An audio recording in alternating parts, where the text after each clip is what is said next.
Have you ever wondered why thoughts just pop into your head, uninvited, unpredictable? Who is thinking them? Buddhism challenges our deepest assumptions about the mind and the self. If you are not your thoughts, then what are you? Stick around, because what you're about to learn might just change how you see yourself forever. Thoughts arise spontaneously, like waves on the ocean, appearing and disappearing without a central entity controlling them. The mind is conditioned to believe in a thinker, a permanent self, but upon closer examination, this self dissolves into a process rather than an entity. The Buddhist concept of anatta dismantles the illusion of an independent self by showing that every mental event is a conditioned response, not an expression of a fixed identity. If thoughts were truly our own, we would control them entirely. Yet, when asked to predict the next thought, the result is unpredictable. This points to a deeper truth. The mind operates through conditioned patterns rather than conscious command. Dependent origination, pratidya samutpada, explains this mechanism. Thoughts arise due to causes, sensory input, past experiences, emotions, and memories, all interacting in complex ways. A sound triggers a memory, which sparks an emotion, which leads to another thought. The mind strings these events together, giving the illusion of a continuous self. Observing the mind reveals that thoughts are impermanent. They appear, change, and vanish without stability. The Satipatthana Sutta emphasizes mindfulness as a means to see thoughts objectively, without identification. Through meditation, one notices that the I that claims ownership of thoughts is itself another thought, fleeting, shifting, unstable. This realization undermines attachment to the self-image, leading to a profound sense of freedom. Without identification with thoughts, suffering diminishes. Much of human distress arises from clinging to mental narratives, self-judgment, worry, regret. If one sees these as passing phenomena rather than personal truths, their grip weakens. The Buddha likened thoughts to clouds drifting across the sky. They obscure clarity but do not alter the sky itself. Awareness remains untouched beneath them. This analogy points to the core insight. One is not the content of thoughts, but the space in which they arise. Mindfulness practice cultivates detachment from the habitual pull of thoughts. Instead of being lost in mental chatter, one learns to observe without entanglement. The Satipatthana Sutta teaches awareness of thoughts without reaction, simply noting their presence and letting them pass. Neuroscience supports this approach, showing that mindfulness reduces activity in the brain's default mode network, the system responsible for mind-wandering and self-referential thinking. This shift correlates with decreased stress and increased mental clarity. In daily life, identification with thoughts creates unnecessary suffering. A judgmental thought arises, "I'm not good enough," and is immediately believed, reinforcing insecurity. But through observation, one sees that thoughts are not ultimate truths, merely transient patterns.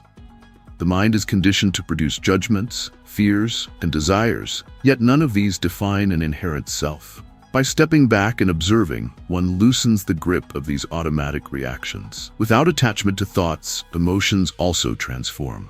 Fear, anger, and sadness often stem from thought patterns rather than reality itself. A thought about a past mistake triggers shame. A worry about the future sparks anxiety. But if one simply witnesses these thoughts, their power diminishes. The Anatta Lakkhana Sutta explains that since thoughts arise without a controller, there is no self to suffer them, only passing sensations, appearing and disappearing. This understanding allows a shift from resistance to acceptance. Rather than fighting thoughts or trying to suppress them, the practice is to allow them to come and go freely. The Satipatthana Sutta describes this as bare awareness, seeing thoughts as events rather than identities. Modern research in psychology echoes this, showing that cognitive diffusion, stepping back from thoughts rather than engaging with them, reduces emotional reactivity. Instead of being trapped in an anxious thought, one can simply note, there is anxiety, and let it pass like a cloud in the sky. Even the sense of "I am thinking" is itself a thought. This is a profound realization. If there is no inherent thinker, only thinking, then what remains? Awareness. The open, spacious knowing that thoughts appear within.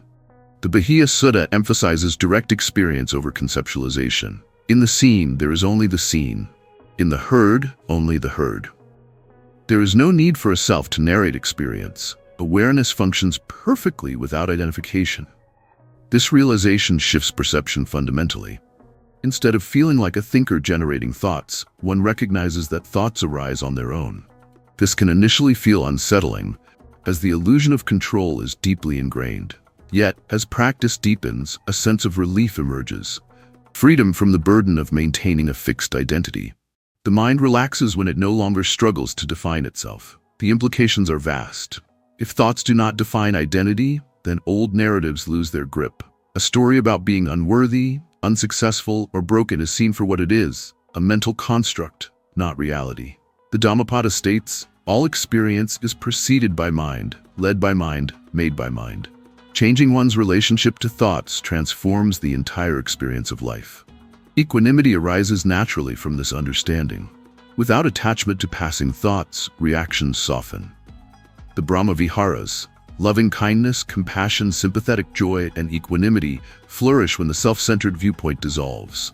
Instead of seeing life through the lens of personal preference, one experiences it as an unfolding process, interconnected and fluid. The metaphor of the river illustrates this well. The mind, like a river, flows continuously. Thoughts, emotions, and sensations are currents within it. Trying to control the river only creates turbulence, but standing on the riverbank, watching, rather than being swept away, brings clarity and peace. This insight transforms relationships. Much interpersonal conflict arises from rigid identification with thoughts and emotions.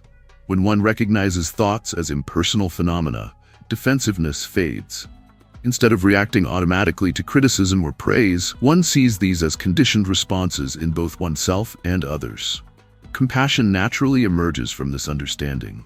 The practice of yoniso manasikara, wise attention, guides this transformation. Instead of being dragged by habitual thought patterns, one deliberately applies mindfulness, questioning automatic assumptions. A moment of anger can be met with awareness. What is this emotion? What thought preceded it? This inquiry reveals the chain of causation, breaking the cycle of reactivity. Freedom lies not in controlling thoughts, but in seeing through their illusion of solidity. The mind does not need to be silenced, it needs to be understood. When identification with thoughts dissolves, spaciousness arises. The Satipatthana Sutta describes this as the direct path to liberation, awareness unclouded by illusion. Even in mundane activities, this insight applies. Washing dishes, walking, breathing, all become opportunities to observe without attachment. Awareness deepens not through extraordinary experiences, but through ordinary moments seen clearly. The Zen saying, "Chop wood, carry water," points to this truth.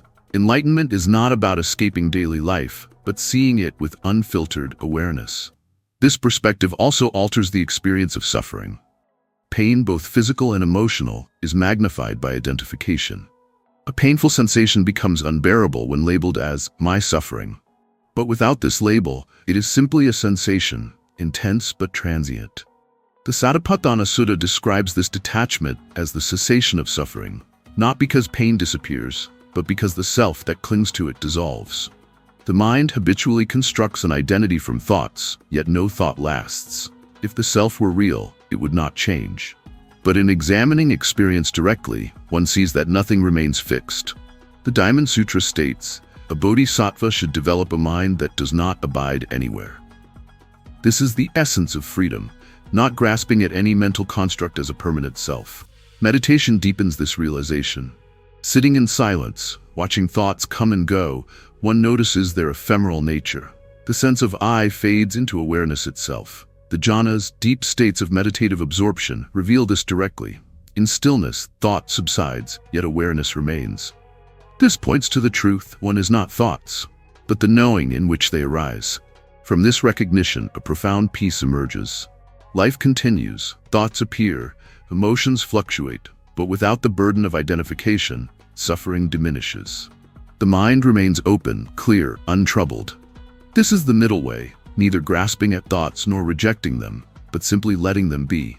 Like a mirror reflecting whatever passes before it without attachment, awareness remains untouched by the images it holds. This is the essence of awakening.